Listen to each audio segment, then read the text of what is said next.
Right then, I've got some good news for you lot and I've got some bad news for you lot. The bad news is we still haven't heard so much as a peep from Ben Whittaker since that Liam Cameron fight. But the good news is Ben Whittaker's promoter, Ben Shalom, last night did an interview on Sky Sports where he addressed the situation, revealed the injury, spoke about a possible return and also spoke about the potential of an upcoming immediate rematch between Ben Whittaker and Liam Cameron. So let's hear what Ben Shalom had to say. What's the update with Whittaker? First and foremost, because of the neck injury and because it kept him out so long last time, there is precaution that we have to take over there. He will have to do some rehab, but again, talking about March, April back for him. Right then, I'm going to speak for you lot here because I can assume I know what you're all thinking. I thought he sprained his fucking ankle because we all saw Ben Whittaker clutching at the ankle and then leaving the ring being pushed in a wheelchair. And then obviously because Ben Whittaker hasn't spoke to the media since the fight, we're unable to determine the area of the injury or the legitimacy of the injury. But to be fair to Ben Shalom, he pretty much did immediately address the neck injury straight away after the fight. And I myself knew that Ben Whittaker had suffered a neck injury in the past. And I actually thought that that was an injury that he did ironically in Saudi Arabia once again in his second pro fight when he boxed on the undercard of the rematch between Alexander Usyk and Anthony Joshua. But then I did a little bit of digging and found this. I have to draw attention straight away to what's on your shoulder there. Sign of an injury, tell us all about it. Yeah, you know, from the debut I picked up a little niggle. I'm a person that wants to stay active like everybody said, so when I got this date I tried to push the injury to the back of my mind and just fight, but it's one of those. I performed the way I did, I got the win and we move on. Is it an injury you feel is going to take you out the game for a considerable time? Gonna go home, see what it actually is and we'll go from there. Right, so again, we haven't quite heard exactly what that injury is. And at the time he was recording that interview, possibly even Ben Whittaker didn't know what exactly the neck injury was. But when you look back at that fight, and especially the final moments of that fight, Ben Whittaker doesn't really look like a man boxing through injury there, does he? Or he's just got the best poker face in the whole of boxing. One of the two, who knows? But also, it's a lower level opponent, isn't it? So maybe the lack of an obvious injury on the eye can somewhat be expected there. See, the other thing is, though, the clip I've just showed you there is a clip from an interview when Ben Whittaker had come out the ring after his second fight, and he was saying it was an injury from the debut. Now, that second fight was less than 30 days after his first fight, the debut, where he did the injury. So if the neck injury was seriously that bad, you would imagine that it would rule him out for at least a couple of months and he wouldn't be boxing within the next 30 days or so, would you? But then again, I am no doctor, and he did actually have the best part of 8 or 9 months out of the ring after this, so I suppose you can draw your own conclusions, but I do genuinely believe that there was a neck injury to Ben Whittaker. The problem is, for a fighter like Ben Whittaker, with the medical access that you would assume he would have, surely he would know what the neck injury was. And listen, he or his team have absolutely no obligation to share the information of his injuries with us. But if all the negative backlash is affecting him, which you could only assume that it would be, I know it'd be affecting me, maybe clarifying whether it was a sprain, whether it was a strain, whether it was a herniated disc, whiplash, something like that, that might take a little bit of the heat out of the situation. Because am I right to say that to this day, right now, which is what, Wednesday the 6th of November, we as the boxing public still don't know what injury stopped Ben Whittaker being able to continue with the fight with Liam Cameron. Because I initially thought it was that balloon-sized sprained ankle that none of us got a chance to see.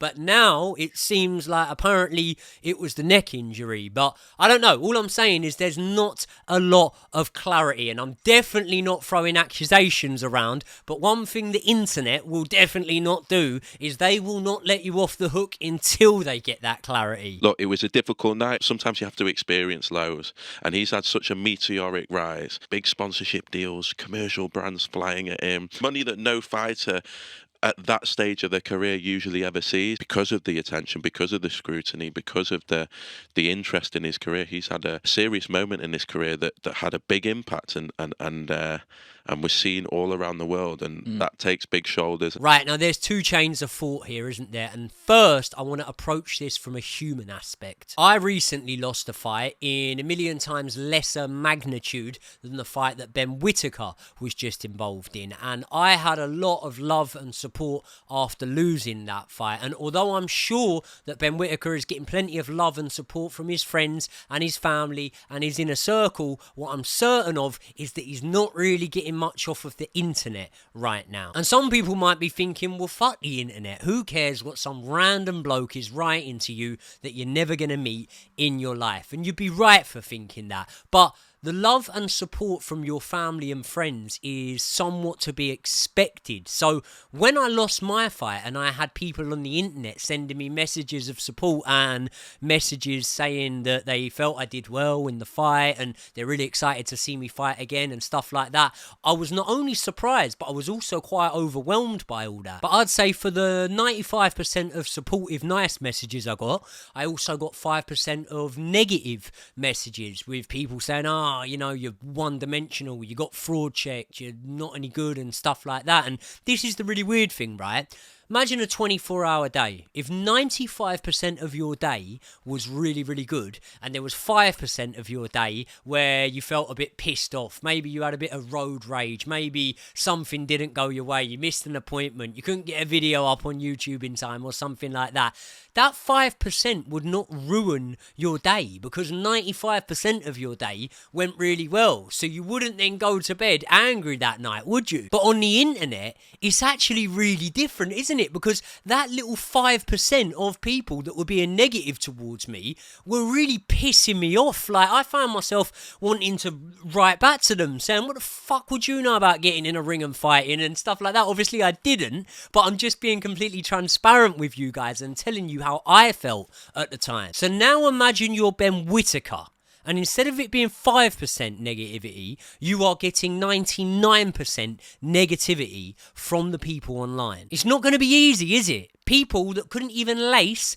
a pair of boxing gloves, let alone come anywhere near winning themselves an Olympic silver medal, are calling you a fraud online, are calling you a quitter online, are calling you every name under the sun. And you know what? Probably doing even worse, probably sending you DMs. Trust me, I know there are some weird, strange people out there. So for a 27-year-old man, which I consider to still be relatively young, it's going to be a hard time for you. And it's even harder because you haven't got that clear and obvious excuse or reason as to why you weren't able to continue the fight yet. Or maybe you have, but you're not willing to share it. And because of that, you're not really able to combat that negativity. And that's why possibly we haven't heard anything from Ben Whittaker. But at the same time as that, look at what Ben Shalom said in the clip about the money, about the brand deals, about the fact that Ben Whittaker is in a better position than 99% of fighters at the same stage of their career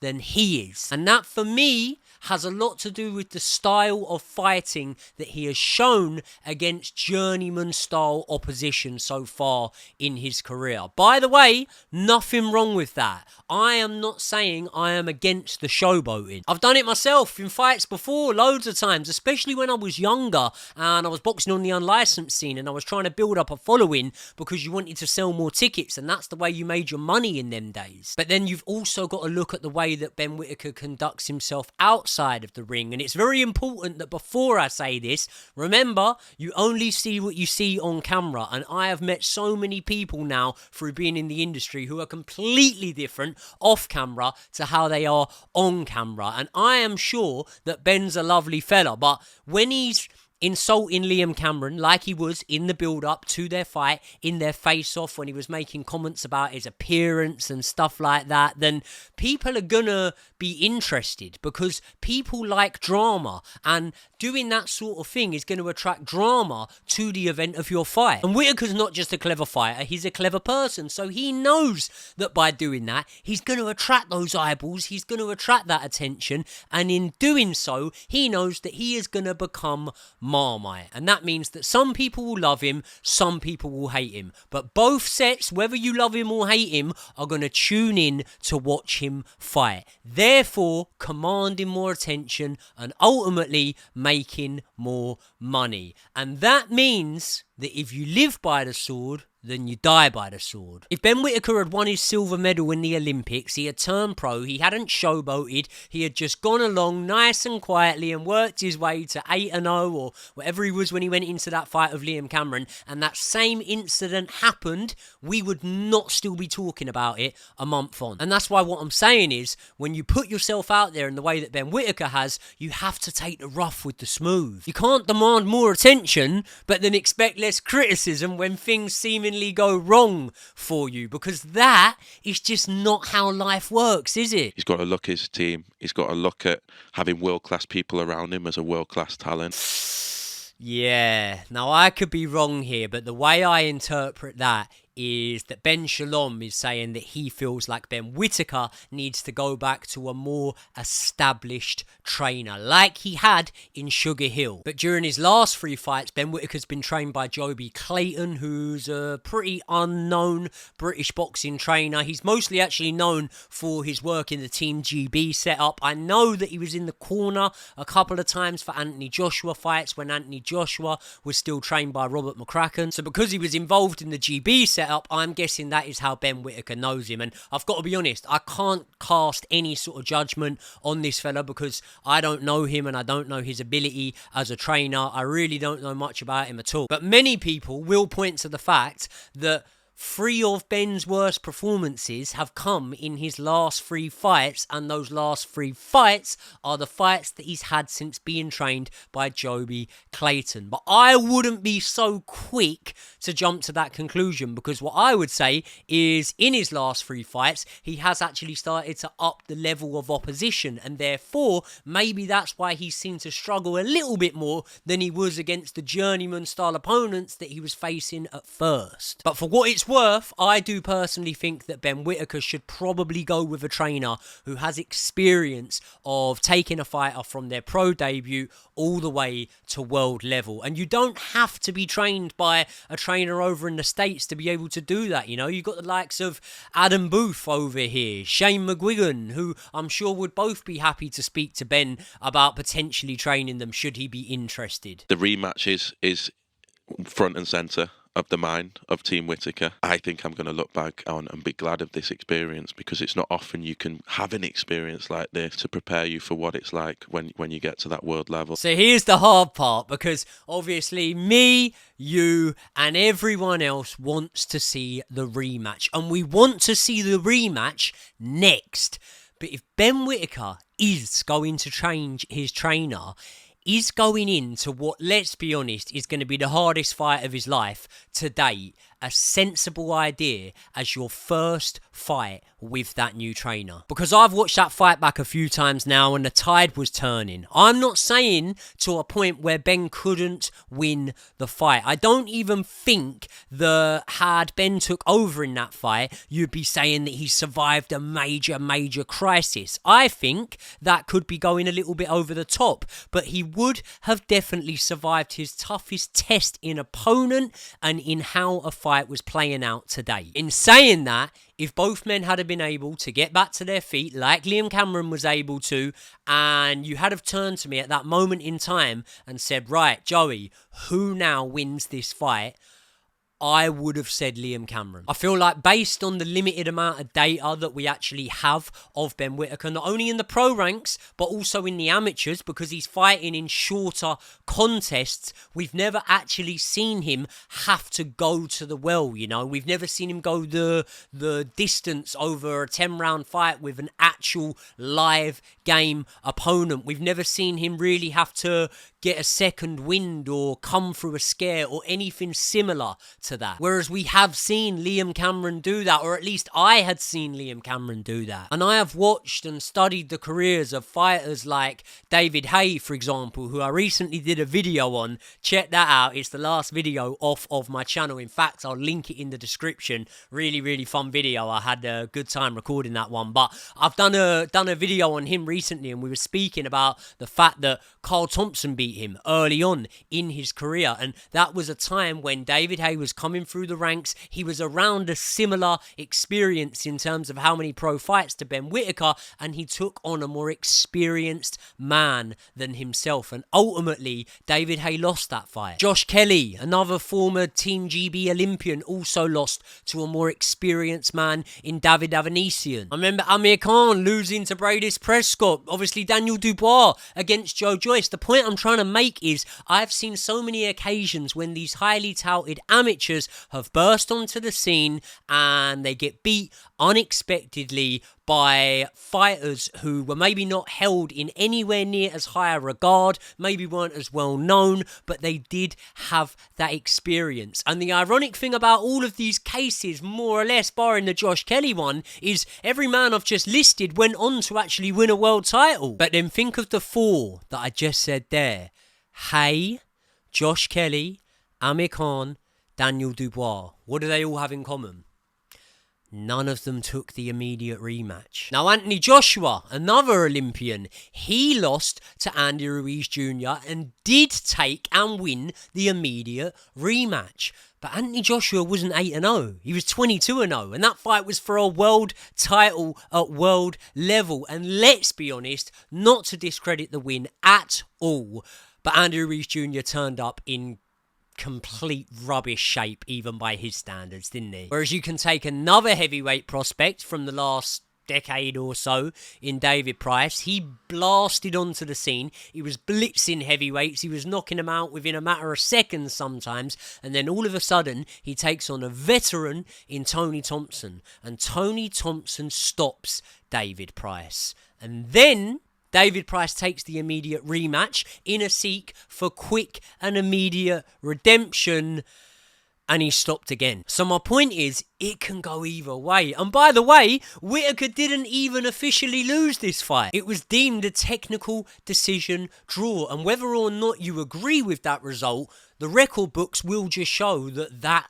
was the result. So I would absolutely commend Ben Whittaker if he was to go back in straight away for an immediate rematch with Liam Cameron. And I'll tell you what, if Ben Whittaker beat Liam Cameron in an immediate rematch, that fame that he's already acquired would absolutely soar through the roof, because I'm just going to put it out there now, domestically, that would be one of the fights for next year that I would be looking forward to the most. Like, let's be honest, this was supposed to be a stepping stone in the career and in the road to Ben Whittaker becoming a world champion, and ultimately it hasn't turned out like that at all. This is now a mega fight if it happens. It could headline its own show, to be honest. And imagine the build-up. Like, imagine Ben trying to mock Liam Cameron in the same way that he tried to in the first time, now with all the extra ammunition that Liam Cameron's now going to have to be able to fire back at Ben Whittaker. The build-up would be twice as tasty, wouldn't it? And as for Liam Cameron,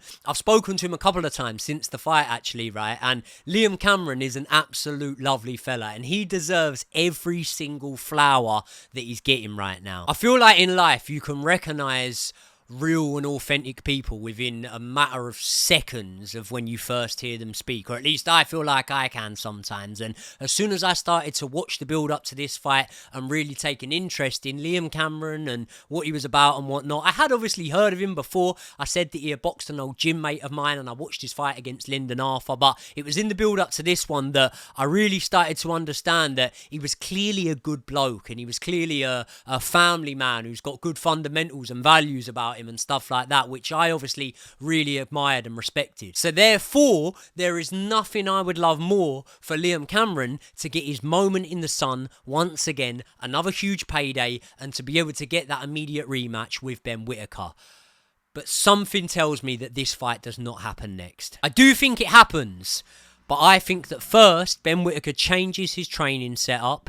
he has one, maybe even two warm-up fights, and then it happens. And being that Liam Cameron is now signed with Queensberry Promotions, congratulations, by the way, Liam. I know he'll be watching. That's his first ever official promotional contract, which is obviously great news for him. That means that we will now see more of him. I'm sure we'll see more of him in big fights because he's been willing to take big fights so far in his career, and we will probably see those fights live and exclusive on DAZN. Which, by the way, when we speak of DAZN, now that they have acquired the stable of Frank Warren, they've got all Frank Warren's fighters, they've got all of Eddie Hearn's fighters, which means they are going to be putting on some absolute mega fights. So the good news for you lot is there is my personal link in the description to this video, and if you sign up before the end of November, if you're living inside the UK, you're going to get up to 33% off of your first sign-up subscription. I think if you're in the US, it's even 50% off. So no better time to sign up to DAZN than right now. Link in the description. By the way, for the record, I want to make it very, very clear that I do want to see this fight happen next. But I just feel like if it was to happen next, Ben Whittaker's the man that needs to make way more adjustments than Liam Cameron. Because Liam Cameron now knows that he can land on Ben Whittaker.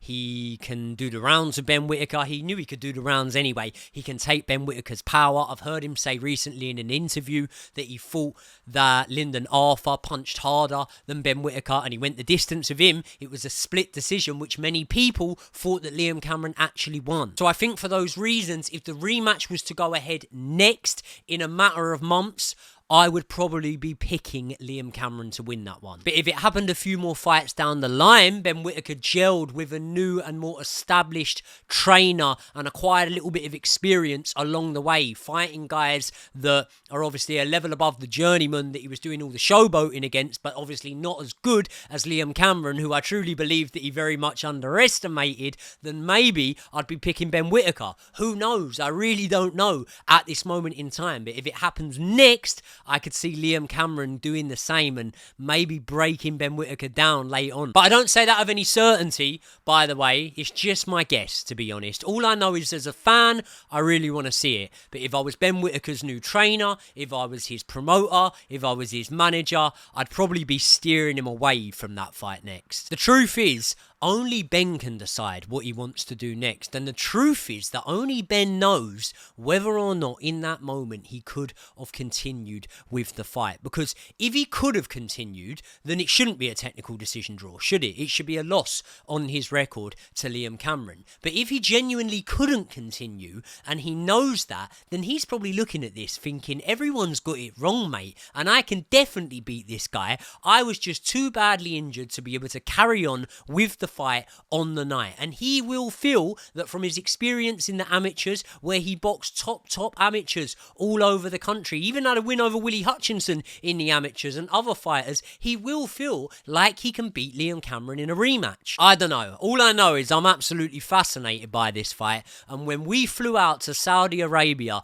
to cover the fight on the Pain Game, we had Bivol against Beterbiev on the card, the return of Chris Eubanks Jr., Jai Opataya, like so many great dust-ups, and I did not think that over a month later or whatever it's been, I would be sat here and the main person and the main fight I would still be talking about is Ben Whittaker against Liam Cameron. And that tells me there's a big appetite for this rematch. So let's get it on, man. I want to see it, but I don't know. You lot tell me what you lot think. Who do you think would win if the rematch was to happen right away? Do you think that Ben Whittaker needs to get a new trainer before a potential rematch? And also, please do me a massive favour. I've checked the analytics. So many of you that are watching these videos aren't subscribed to the channel. So please do, because anyone that has been subscribed for a while will know that at one point I went about 3 months without posting a video off of this channel, and now I am working my arse off on it. So please, it's one click of a button. Actually, it's 2 clicks. Click the bell so that you get notified